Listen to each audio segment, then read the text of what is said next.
Ahojte ľudkovia, takže sme vyzbierali kopec peniažkov a objednali sme pomôcky na výtvarnú a práve nám prišli. Kúri nám doniesol 3 krásne balíčky, takže ideme otvoriť aj s týmito pomocníkmi všetkými, ktorí sa za mnou nachádzajú.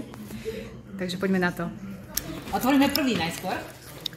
Prvý je ten najmenší. Prvý je tento najmenší, áno. Áno. Dobre, super. Takže v tomto prvom balíčku máme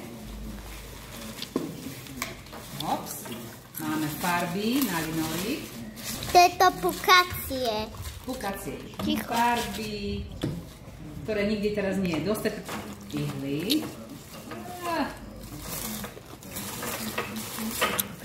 Takéto špeciálne ihly. Aha, už viem. Vidno to? Áno.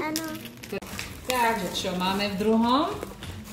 V druhom máme zase farby na linolit. Preboha, to farby. Na čo je to farby? Lebo budeme robiť veľa obrázkov a potrebujeme veľa farieb. A tu máme ešte,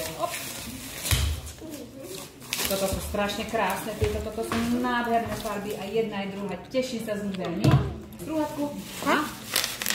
Môžeme? A môžeme púkať? Môžeme púkať. Natoč ako púkajú. Natoč ako púkajú.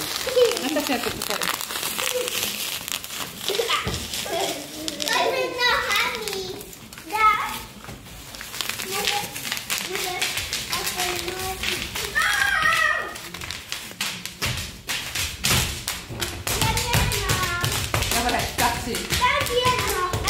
Posledný obsahuje to, čo sme najviac potrebovali na linolit. To môžeme dať tu púk. Dobre, pozor. A to sú takéto linolity. Lina, také mäkké. Pozor, sa berú.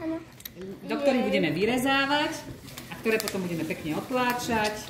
Super. Tešíme sa. Ja som to už robila.